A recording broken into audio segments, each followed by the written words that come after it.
its tails flukes are as wide as a soccer goal. Tails flukes মানে কি? Tail মানে কি? Tail মানে লেজ, আর ফ্লুক্স মানে কি? দেখো ডলফিন, তিমি, এই সমস্ত মাছের যে লেজটা সেটা দেখবে অনেকটা এই রকম হয় দেখতে, এই রকম। এই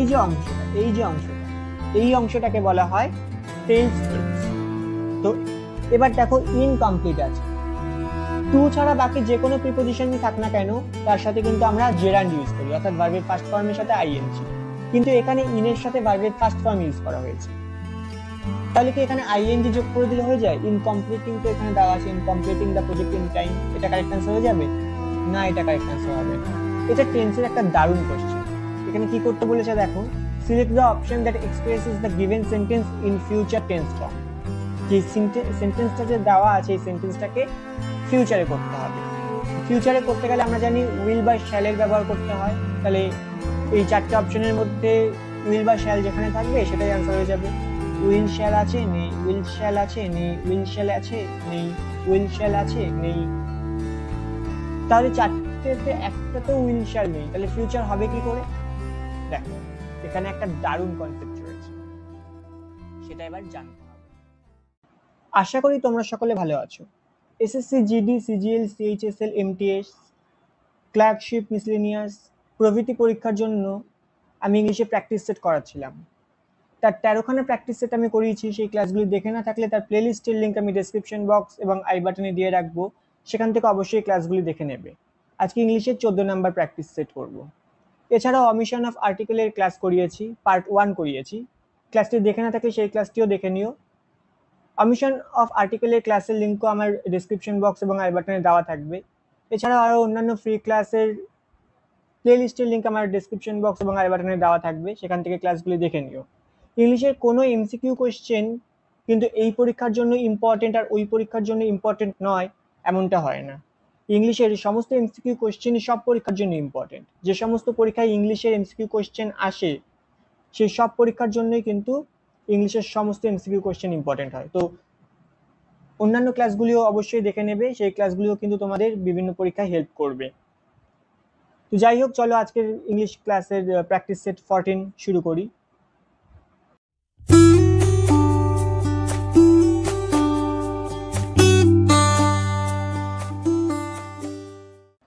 প্রথম প্রশ্ন যেটা করতে হবে সেটা হচ্ছে change the sentence in indirect speech. এই যে সেন্টেন্সটা দেওয়া আছে, Ron said to me he had his lunch at 2 PM yesterday, এটাকে ইনডাইরেক্ট স্পিচে চেঞ্জ করতে হবে। দেখো সেড টু এখানে চেঞ্জ হয়ে কি হবে? সেড টু চেঞ্জ হয়ে হবে টোল্ড। রন টোল্ড মি, রন টোল্ড মি, রন টোল্ড মি, রন টোল্ড মি, সব কটাতেই এখানে রন টোল্ড মি দেওয়া আছে, তাহলে রন টোল্ড মি হচ্ছে। এরপর দেখো এই যে সেন্টেন্সটা দেওয়া আছে এই সেন্টেন্সে হি হ্যাড হিজ লাঞ্চ দেওয়া আছে। এখন দেখো এখানে যে হ্যাড আছে, হ্যাড, এই হ্যাডের পরে এখানে কি কোনো মেইন ভার্ব দেওয়া আছে? নেই, তাহলে হ্যাড এখানে কোনো হেল্পিং ভার্ব নয়, হ্যাড এখানে মেইন ভার্ব, অর্থাৎ এখানে কি হচ্ছে, হ্যাড হয়ে যাচ্ছে এখানে V2 ফর্ম, হ্যাড এখানে V2 হিসাবে বসেছে, have, had, had. Had third ফর্মও হতে পারে, কিন্তু আমরা জানি যে ভার্বের থার্ড ফর্ম কখনো শুধু আসে না, ভার্বের থার্ড ফর্ম এলে তার সাথে অবশ্যই একটা হেল্পিং ভার্ব থাকে। এখানে যেহেতু কোনো হেল্পিং ভার্ব নেই, একটাই ভার্ব দেওয়া আছে হ্যাড, তাহলে হ্যাড এখানে মেইন ভার্ব। তাহলে এই যে সেন্টেন্সটা আছে এই সেন্টেন্সটা কিসে আছে? সিম্পল পাস্টে আছে। তাহলে চেঞ্জ করলে কোন টেন্সে চেঞ্জ করতে হবে? পাস্ট পারফেক্টে। পাস্ট পারফেক্টে চেঞ্জ করলে কি হবে? পাস্ট পারফেক্ট করতে গেলে হেল্পিং ভার্ব ইউজ হবে হ্যাড, তারপর মেইন ভার্বের থার্ড ফর্ম বসবে। মেইন ভার্ব কি আছে? হ্যাড, মানে তার মেইন ভার্বের ফার্স্ট ফর্ম হচ্ছে হ্যাভ, এর থার্ড ফর্ম কি হয়ে যাবে? Have, had, had, third form had বসবে। তাহলে এখানেও হ্যাডের থার্ড ফর্ম হ্যাডই বসছে, তাহলে হি হ্যাড হ্যাড হয়ে যাবে। বোঝা গেল? আর একবার বলছি, দেখো হ্যাড এখানে মেইন ভার্ব আছে, সেন্টেন্সটা কিসে আছে? সিম্পল পাস্টে আছে, তাহলে এটাকে পাস্ট পারফেক্টে করতে গেলে কি করতে হবে? প্রথমে হেল্পিং ভার্ব বসাতে হবে। হেল্পিং ভার্ব পাস্ট পারফেক্টের ক্ষেত্রে কি হয়? হ্যাড হয়। এরপর যে মেইন ভার্বটা দেওয়া আছে হ্যাড, এর থার্ড ফর্ম বসাতে হবে, এর থার্ড ফর্ম হচ্ছে হ্যাড।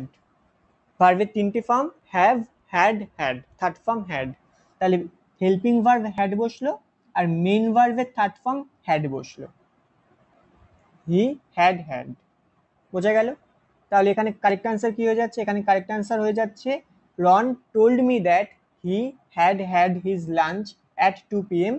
আর এখানে যে ইয়েস্টারডে দেওয়া আছে, এই ইয়েস্টারডে চেঞ্জ হয়ে হবে দ্য প্রিভিয়াস ডে। তাহলে কোশ্চেন নাম্বার 2 হয়ে যাচ্ছে, অপশন নাম্বার 2 হয়ে যাচ্ছে কোশ্চেন নাম্বার 1 এর correct answer. Ron told me that he had had his lunch at 2 PM the previous day. Option 2 হয়ে যাচ্ছে কোশ্চেন নাম্বার 1 এর correct answer. Next question number 2 করতে হবে ফিল ইন দ্য ব্ল্যাঙ্কস। এখানে একটা সেন্টেন্স দেওয়া আছে আর দুটো ব্ল্যাঙ্ক দেওয়া আছে, এই ব্ল্যাঙ্কে কারেক্ট অপশন কোনটা হবে? এখানে প্রতিটা অপশনে দুটো করে ওয়ার্ড দেওয়া আছে, কোন অপশনটার দুটো ওয়ার্ডই এই দুটো ব্ল্যাঙ্কে ফিল হবে সেটা বলতে হবে। তো চলো এটা করার আগে একবার জিনিসটা পড়ে বুঝে নিই যে এখানে আসলে কি বলতে চেয়েছি। দ্য ব্লু হোয়েল, হোয়েল মানে কি? তিমি, ব্লু মানে নীল।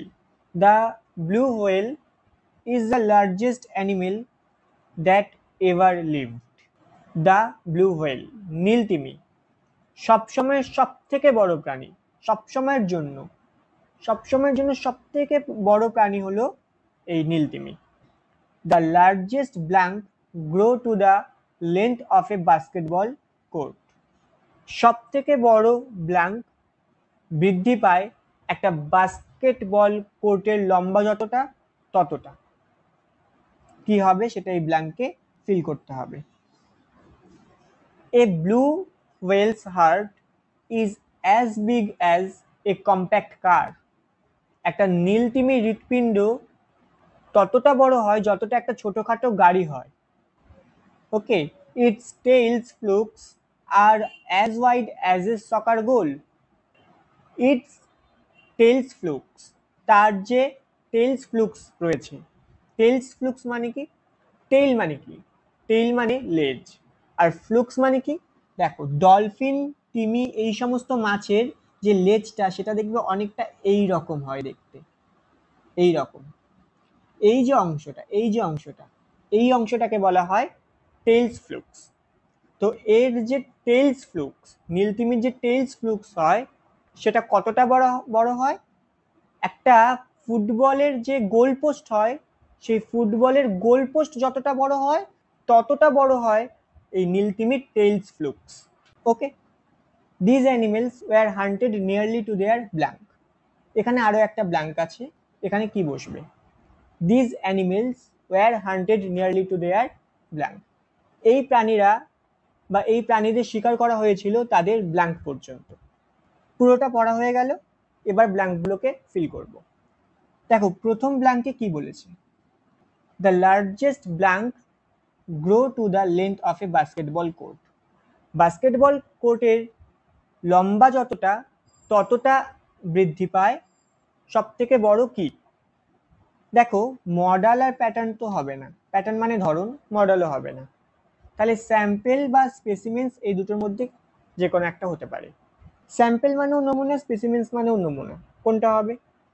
দেখো দুটোর মানে এক হলেও এই দুটোর মধ্যে কিন্তু একটা পার্থক্য আছে। স্পেসিমেন্স কখন ব্যবহার করা হয়? স্পেসিমেন্স মানে সাধারণত একটা বিশেষ ধরনের উদাহরণ বা নমুনা যেটা কোনো বড় গোষ্ঠী বা বড় একটা শ্রেণীকে রিপ্রেজেন্ট করে। আর স্যাম্পেল মানে একটা ছোট অংশ বা পরিমাণ যেটা সম্পূর্ণ একটা জিনিসটার একটা ছোট অংশ হিসাবে কাজ করে। যেমন ধরো গবেষণার জন্য কোনো বিরল প্রজাতির উদ্ভিদের একটা অংশ সংগ্রহ করা হলো, এটা হলো স্পেসিমেন্স। একটা উদ্ভিদের অংশ সংগ্রহ করা হলো, একটা গোষ্ঠীকে রিপ্রেজেন্ট করছে, একটা শ্রেণীকে রিপ্রেজেন্ট করছে। আর যদি বলি ব্লাড স্যাম্পেল, রক্ত পরীক্ষা করতে আসে না, রক্ত পরীক্ষা করার জন্য রক্তের একটা অংশ সংগ্রহ করা হলো, এটাকে বলা হয় স্যাম্পেল, ব্লাড স্যাম্পেল। তাহলে যখন কোনো গোষ্ঠীর থেকে একটা নমুনা আমরা নিচ্ছি এবং সেই গোষ্ঠীটাকে রিপ্রেজেন্ট করছে সেই নমুনাটা, তখন আমরা ইউজ করি স্পেসিমেন্স। এখানে ব্লু হোয়েল বা নীল তিমি এটা কিন্তু একটা গোষ্ঠীকে রিপ্রেজেন্ট করছে, নীল তিমির গোষ্ঠীকে রিপ্রেজেন্ট করছে। সব থেকে বড় নমুনা কিসের? নীল তিমি গোষ্ঠীটির সব থেকে বড় নমুনা। তাহলে এখানে কি হবে? অপশন 4 স্পেসিমেন্স হয়ে যাবে। The largest specimens grow to the length of a basketball court. বাস্কেটবলের কোর্ট যতটা লম্বা, সব থেকে বড় নীলতিমির নমুনা ততটা লম্বা হয়েছে। এমনিতেই নীলতিমি লার্জেস্ট অ্যানিমেল, এখানে বলেই দিয়েছে যে নীলতিমি লার্জেস্ট অ্যানিমেল। তার মধ্যে সব থেকে যে লার্জেস্ট অ্যানিমেল বা সব থেকে বড় নীলতিমির যে নমুনা পাওয়া গেছে সেটা কতটা, সেটা একটা বাস্কেটবল কোর্টের মতো। আর এখানে কি বসবে, এখানে অপশন 4 এর সাথে স্পেসিমেন্স এর সাথে আছে এক্সটিংশন, এক্সটিংশন বসবে। This animals were hunted nearly to their extinction. এই প্রাণীদের শিকার করা হয়েছিল তাদের বিলুপ্তি পর্যন্ত। ওকে, তাহলে কোশ্চেন নাম্বার 2 এর জন্য কারেক্ট অ্যান্সার হয়ে যাবে অপশন 4। কোশ্চেন নাম্বার 2 এর জন্য কারেক্ট অ্যান্সার হয়ে যাবে option 4। Question number 3, change the voice. এই যে সেন্টেন্সটা দেওয়া আছে এই সেন্টেন্সটার ভয়েস চেঞ্জ করতে হবে। Because of his caring nature he is appreciated by all. Is appreciated helping verb, তার সাথে ভার্বের থার্ড ফর্ম, তারপর বাই আছে, অর্থাৎ এটা প্যাসিভ ভয়েসে আছে, চেঞ্জ করতে হবে অ্যাক্টিভ ভয়েসে। ওকে, আচ্ছা এই অংশটিকে চেঞ্জ করা যাবে, ভয়েস হবে না? এই অংশটির ভয়েস চেঞ্জ করা যাবে না, কেন? এটা কিন্তু কোনো সেন্টেন্স নয়, এটা একটা phrase. Because of his caring nature, এটা একটা ফ্রেজ। কিরকম ফ্রেজ? দেখো, বিকজ অফ আছে প্রিপোজিশন, এটা একটা প্রেপোজিশনাল ফ্রেজ। আর ফ্রেজের আমরা কখনো কিন্তু ভয়েস চেঞ্জ করতে পারি না, তাহলে এই অংশটির ভয়েস চেঞ্জ করা যাবে না, এটা যেমন আছে তেমনই বসবে। Because of his caring nature যেমন আছে তেমন বসে যাবে। এখানে অবজেক্ট কি আছে, এই অংশটির ভয়েস চেঞ্জ করব। এখানে অবজেক্ট কি আছে? অল, তাহলে অল সাবজেক্ট হিসাবে আসবে। All, all, all. অপশন 2 তো হবে না, অপশন 2 হবে না, অল। ইজ অ্যাপ্রিসিয়েটেড, এটার আমাদের ফার্স্ট ফর্ম বসাতে হবে এবং এস ইএস যোগ করা যাবে না, কারণ all plural. All appreciate, plural subject, তার সাথে প্লুরাল ভার্ব, অল অ্যাপ্রিসিয়েট। হি আছে সাবজেক্ট, এটা অবজেক্ট হিসাবে আসবে। হি অবজেক্ট হিসাবে এলে কি হবে? হিম। অল অ্যাপ্রিসিয়েট হিম।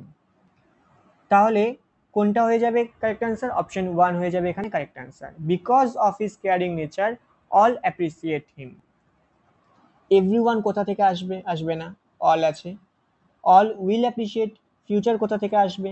অ্যাপ্রিসিয়েটেড, পাস্ট কোথা থেকে আসবে? তো এই 2, 3, 4 কোনোটাই হবে না, অপশন 1 হয়ে যাবে question number 3 correct answer. Question number 3 correct answer হয়ে যাবে অপশন 1। দেখো পরের প্রশ্ন বলছে সেন্টেন্স ইমপ্রুভমেন্ট করতে হবে।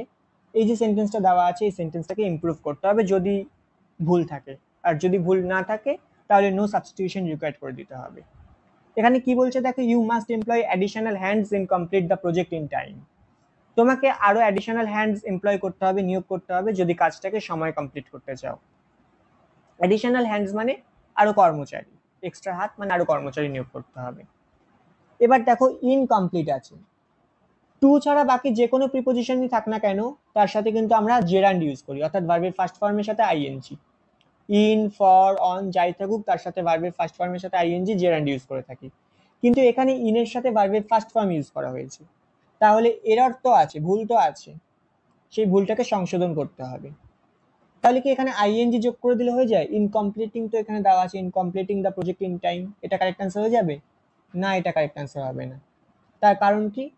দেখো, যদি কোনো সেন্টেন্স এমন বোঝায় যে কাজটা ভবিষ্যতে হবে, সেন্টেন্সের যে কাজের কথা বলা হচ্ছে সেটা ভবিষ্যতে হবে বোঝাচ্ছে, যেমন ধরো আই ওয়ান্ট টু গো দিল্লি, আমি দিল্লি যেতে চাই, তো আমি তো দিল্লি পৌঁছে যাইনি বা দিল্লি যাচ্ছিও না, আমি দিল্লি যেতে চাই, ভবিষ্যতের কাজ বোঝাচ্ছি, সেক্ষেত্রে আমরা ইনফিনিটিভ ইউজ করি, I want to go, to plus ভার্বের first form infinitive.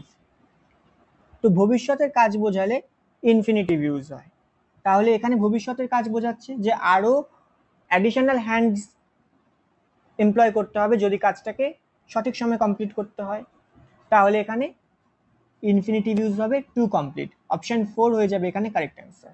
You must employ additional hands to complete the project. আরও একটা এরর এখানে আছে, ইন টাইম হবে না। আমি ইন টাইম অন টাইমের পার্থক্য অনেকবার বুঝিয়েছি, আবার বলে দিচ্ছি যে ইন টাইম আর অন টাইম কখন হয়, যে একেবারে পিন পয়েন্ট সময় বোঝালে অন টাইম ব্যবহার হয়, আর একদম পিন পয়েন্ট টাইম নয়, ওই সময়ের আশেপাশের সময়তে হলেও চলবে, সেক্ষেত্রে আমরা ইন টাইম ব্যবহার করি। এক্ষেত্রে প্রজেক্টটা একদম পিন পয়েন্ট টাইমেই কমপ্লিট করার কথা বলা হয়েছে, তাই এক্ষেত্রে ইন টাইম নয় অন টাইম হবে। তাহলে এখানে কি হয়ে যাবে, অপশন 4 হয়ে যাবে correct answer. You must employ the additional hands in complete to complete the project on time. Option 4 হয়ে যাবে কোশ্চেন নাম্বার 4 এর কারেক্ট অ্যান্সার। কোশ্চেন নাম্বার 4 এর কারেক্ট অ্যান্সার হয়ে যাবে option 4। Next question, question number 5, error detection. In his character, I could hardly find something worthy of admiration. তার চরিত্রে আমি খুবই কষ্ট করে হার্ডলি কিছু পরিমাণে প্রশংসার জন্য কিছু খুঁজে পেয়েছি। তো এর মধ্যে কি কোনো ভুল আছে, এরর আছে? তাহলে সেটাকে মার্ক করতে হবে। দেখো, কিছু কিছু অ্যাডভার্ব আছে, যেমন হার্ডলি, বেয়ারলি, স্কেয়ার্সলি, এগুলোকে বলা হয় নেগেটিভ অ্যাডভার্ব। এদের সাথে কখনোই আমি বা আমরা সামথিং ইউজ করি না, এনিথিং ইউজ করি। Something positive word, anything negative word. যেমন ধরো, আই হ্যাভ সামথিং, আমার কিছু আছে। I do not have anything, আমার কিছু নেই। তাহলে এই হার্ডলি, বেয়ারলি, স্কেয়ার্সলি এই সমস্ত ওয়ার্ডের সাথে আমরা সামথিং নয় এনিথিং ইউজ করি, কারণ এগুলো নেগেটিভ অ্যাডভার্ব। ওকে, তাহলে কোন পার্ট এরর আছে? I could hardly find something, option 1, question number 5 এর অপশন 1 নে এরর আছে। ওকে, নেক্সট কোশ্চেন, কোশ্চেন নাম্বার 6। এটা টেন্সের একটা দারুণ কোশ্চেন। এখানে কি করতে বলেছে দেখো, select the option that expresses the given sentence in future tense form. যে সেন্টেন্সটা যে দেওয়া আছে এই সেন্টেন্সটাকে ফিউচারে করতে হবে। The mass protest sometimes change the decision of the rulers in democratic countries. গণতান্ত্রিক দেশগুলিতে যদি মাস প্রোটেস্ট হয়, একটা বিশাল বড় প্রতিবাদ হয়, তাহলে কিন্তু সেটা শাসকের সিদ্ধান্তকে পরিবর্তন করতে পারে। তো এটাকে ফিউচারে করতে হবে, ভবিষ্যতে করতে হবে। ফিউচারে করতে গেলে আমরা জানি উইল বা শ্যালের ব্যবহার করতে হয়। তাহলে এই চারটে অপশনের মধ্যে উইল বা শ্যাল যেখানে থাকবে সেটাই আনসার হয়ে যাবে। উইল শ্যাল আছে, নেই। উইল শ্যাল আছে, নেই। উইল শ্যাল আছে, নেই। উইল শ্যাল আছে, নেই। তাহলে চারটেতে একটাতে উইল শ্যাল নেই, তাহলে ফিউচার হবে কি করে? দেখো, এখানে একটা দারুণ কনসেপ্ট রয়েছে, সেটা এবার জানতে হবে। দেখো, আমরা জানি ভবিষ্যতে কোনো কাজ হবে বা ফিউচার টেন্স বোঝাতে উইল বা শ্যাল হেল্পিং ভার্বে ব্যবহার করা হয়, কিন্তু কখনো কখনো কুড হেল্পিং ভার্বও ফিউচার বোঝাতে পারে। কুড ফিউচার বোঝায় কি করে?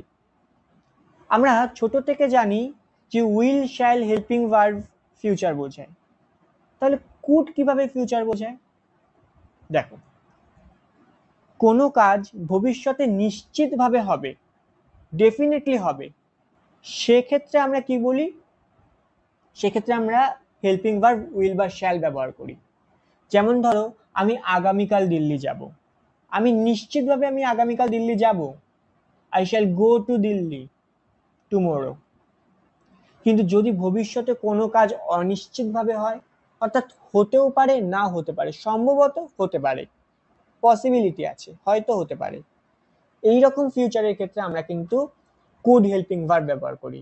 যেমন ধরো, আগামীকাল বৃষ্টি হতে পারে, বৃষ্টি হতে পারে আগামীকাল, হবেই বলা যাচ্ছে না, নিশ্চিত নয়, অনিশ্চিত।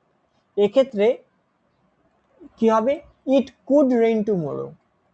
বা ধরো, ঝড়টা খারাপ হতে পারে, যে একটা ঝড় উঠেছে এই ঝড়টা খারাপ হতে পারে, দ্য স্টর্ম কুড গেট ওয়ার্স। নিশ্চিতভাবে বলা যাচ্ছে না, হতে পারে। এক্ষেত্রে আমরা ফিউচার বোঝাতেও কিন্তু কুড হেল্পিং ভার্ব ব্যবহার করি। তাহলে এখানে কুড হেল্পিং ভার্ব কোথায় রয়েছে? দেখো, অপশন 2 তে রয়েছে। The mass protest sometimes could change the decision of the rulers in democratic countries. একটা বিশাল বড় একটা প্রতিবাদ, একটা মাস প্রোটেস্ট কখনো কখনো চেঞ্জ করতে পারে, পরিবর্তন করতে পারে দ্য ডিসিশন অফ রুলার্স, শাসকের সিদ্ধান্ত, গণতান্ত্রিক দেশে। কোশ্চেন নাম্বার 6 এর কারেক্ট আনসার হয়ে যাবে অপশন 2। কোশ্চেন নাম্বার 6 এর কারেক্ট আনসার হয়ে যাবে option 2। Next question, question number 7। কি করতে হবে? সেন্টেন্স রিঅ্যারেঞ্জ করতে হবে। এখানে S1 আর S6 ফিল করে দিয়ে দিয়েছে। যে প্রথম সেন্টেন্সটা হবে S1 আর একদম শেষের সেন্টেন্সটা হবে S6। বাকি এই ABCDটাকে ঠিক করে অ্যারেঞ্জ করতে হবে। কি বলছে?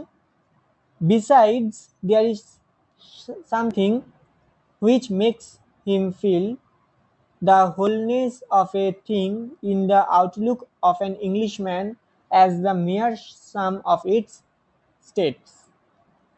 আচ্ছা, তো S1 এর পরে এখানে কোনটা হবে? বি দিয়ে সবকটাতেই শুরু হচ্ছে। দেখো অপশনে যদি দেখি, 1 ও বি দিয়ে শুরু হচ্ছে, 2 ও বি দিয়ে শুরু হচ্ছে, 3 ও বি দিয়ে শুরু হচ্ছে, শুধুমাত্র 4 অপশন 4 সি দিয়ে শুরু হচ্ছে। এটা বাদ দিয়ে বাকি সবই বি দিয়ে শুরু হচ্ছে। তাহলে বি হচ্ছে কিনা একবার আগে চেক করে নিই। Besides there is something, something কি? পার্টস অফ স্পিচের দিক দিয়ে দেখতে গেলে সামথিং কোন পার্টস অফ স্পিচ? প্রোনাউন। এটা কি? এটা হচ্ছে প্রোনাউন। এরপর বি বি সেন্টেন্সটা যদি দেখি তাহলে এখানে কি দেওয়া আছে? দা হোলনেস। হোলনেসটা কি? হোলনেস কি?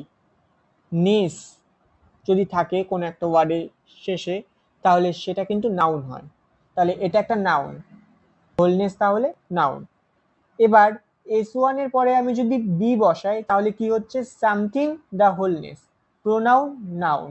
হি রাম, কোনোদিন দেখেছো হয় হি রাম?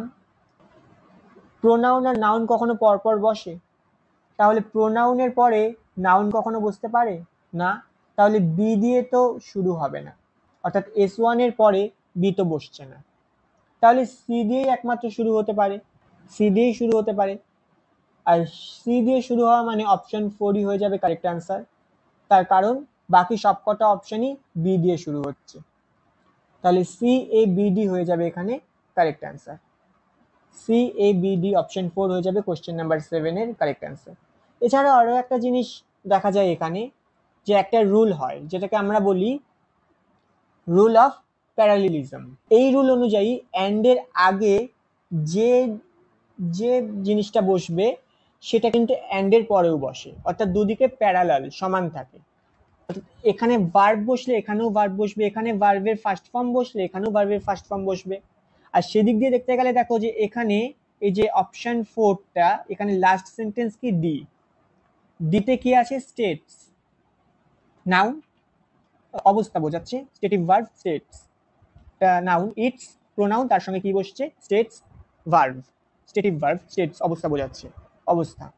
আর তার সঙ্গে অ্যান্ড এর পরে কি বসেছে? অ্যাট্রিবিউটস, এটাও ভার্বের ফার্স্ট ফর্ম। তাহলে এখানে রুল অফ প্যারালিজম হচ্ছে ইটস স্টেটস অ্যান্ড অ্যাট্রিবিউটস, এখানেও রুল মিলে যাচ্ছে। তাহলে সেদিক থেকে দেখতে গেলে সি এ বি ডি হচ্ছে এখানে correct answer.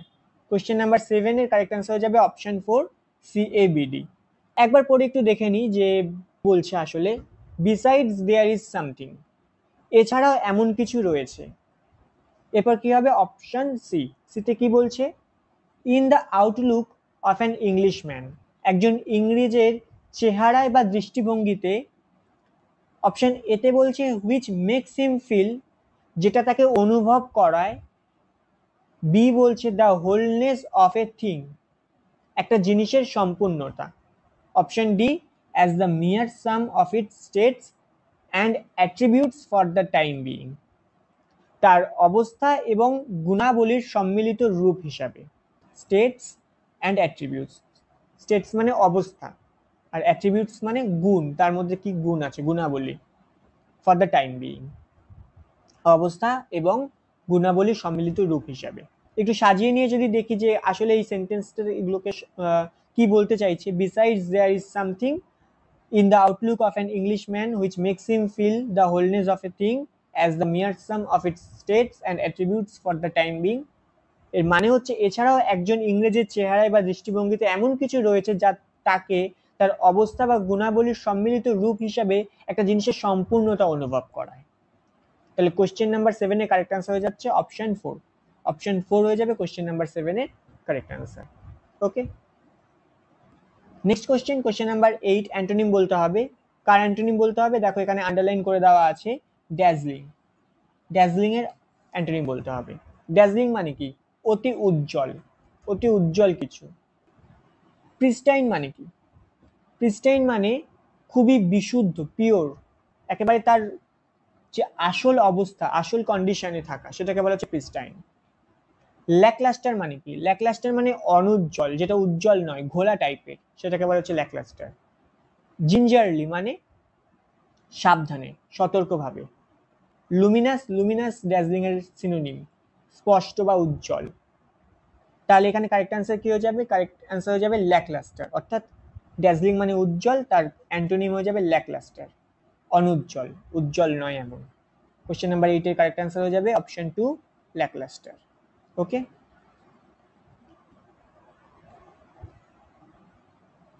Next question, question number 9, আবারও একটা অ্যান্টোনিম বলতে হবে, অ্যাডিপোজ। অ্যাডিপোজের অ্যান্টোনিম কি হবে? অ্যাডিপোজ মানে কি? মেদ বা চর্বি, অর্থাৎ মোটা বা ফ্যাটি কিছু। এর অ্যান্টোনিম কি হবে? গ্লুটিনাস, ফ্যাট, টিস্যু, স্ট্রিঙ্গি।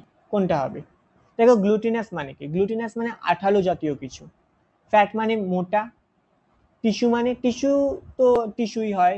টিস্যু বাংলায় কি বলা যায়? বাংলায় বলা যায় যে ধরো কলা, বাংলায় কলা, কলা বলা হয়। বিভিন্ন কোষ দিয়ে গঠিত হয় একটা কিছু, যেটা জীবন বিজ্ঞানে তোমরা পড়বে, লাইফ সায়েন্স বা বায়োলজি তোমাদের যে আছে সেখানে পড়বে, সেটাকে বলা হয় টিস্যু। স্ট্রিঙ্গি, স্ট্রিঙ্গি মানে স্ট্রিং মানে কি? স্ট্রিং মানে তার। স্ট্রিঙ্গি মানে ছোট ছোট সুতো বা তার দিয়ে ভর্তি এমন একটা কিছু। এখন সুতো বা তার, এটা তো মোটা হয় না, এটা পাতলাই হয়। মোটা তার, মোটা সুতো তো নয়, সুতো তার এগুলো মোটামুটি পাতলাই হয়। আর অ্যাডিপোজ মানে কি? অ্যাডিপোজ মানে মোটা, মোটার সাথে রিলেটেড। আর স্ট্রিঙ্গি মানে যেটা পাতলার সাথে সম্পর্কিত। তাহলে অ্যাডিপোজের অ্যান্টোনিম কি হয়ে যাচ্ছে? অপশন 4 স্ট্রিঙ্গি। স্ট্রিঙ্গি হয়ে যাবে অ্যাডিপোজের অ্যান্টোনিম। কোশ্চেন নাম্বার 9 এর কারেক্ট অ্যান্সার হয়ে যাবে option 4 stringy. Okay, last question, question number 10, idiom বলতে হবে। Separate the wheat from the chaff. আচ্ছা, শ্যাফ মানে কি? শ্যাফ মানে হচ্ছে গমের যে তুষ বা খোসা হয় সেটাকে বলা হয় শ্যাফ। এবার separate the wheat from the chaff মানে গমের, গমের খোসার থেকে গমগুলোকে বেছে নেওয়া বা আলাদা করে নেওয়া। অর্থাৎ ধরো কোথাও গমের খোসা আর গম মেলানো রয়েছে, সেখান থেকে তুমি গমটাকে আলাদা করে নিলে, সেটাকে বলা হচ্ছে। এর মানে কি? আচ্ছা, শ্যাফ, খোসা, খোসা তো কোনো কাজে লাগবে না, মেনলি খোসা তো আমরা খাই না, খোসা কোনো কাজে লাগবে না, গমটাই আমাদের কাজে লাগবে, গমটাই আমাদের মূল্য আছে আমাদের কাছে, গমের খোসার কোনো মূল্য নেই। তাহলে শ্যাফ, গমের খোসার থেকে গমটাকে আলাদা করে নেওয়া মানে মূল্যহীন জিনিসের থেকে মূল্যবান জিনিসটাকে আলাদা করে নেওয়া।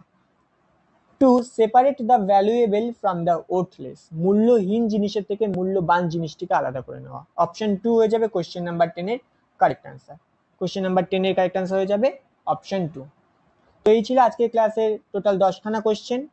ক্লাসটি ভালো লাগলে অবশ্যই তোমার বন্ধুদের সাথে ক্লাসটিকে শেয়ার করো, লাইক করো, সাবস্ক্রাইব করে পাশে থাকা বেল আইকনটি প্রেস করে দাও। কেমন লাগলো ক্লাসটি সেই সম্পর্কে তোমার ফিডব্যাক অবশ্যই কমেন্ট বক্সে লিখে জানাও। Thank you.